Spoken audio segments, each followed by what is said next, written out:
He always made a show of paying for dinner. Every time the check landed, he'd grab it with a flourish, smile at the server, and say, "I've got it." I used to think it was sweet, even when he'd insist and I'd protest, just for form.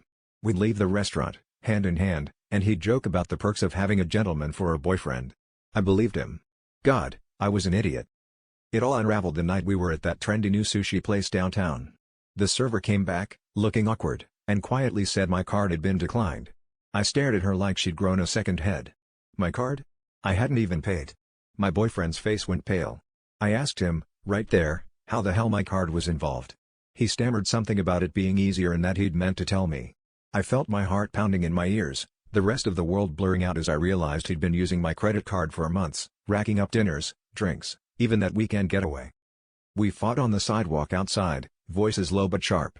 He tried to spin it, said it was a shared experience and that he'd pay me back. I called bullshit, he didn't even have a job, and suddenly all those little lies made sense. The late-night work calls, the missed rent, his weird defensiveness about money. I demanded my card back. He handed it over, cheeks red, and then, like it was nothing, asked if I still wanted to come back to his place. I laughed, loud and bitter, and walked away. I spent that night turning over every memory, wondering how much was real and how much was just a performance. The worst part wasn't the money, it was realizing how desperately I'd wanted to believe I was worth being taken care of, so much that I ignored every red flag. He wasn't just lying to me, I'd been lying to myself, too.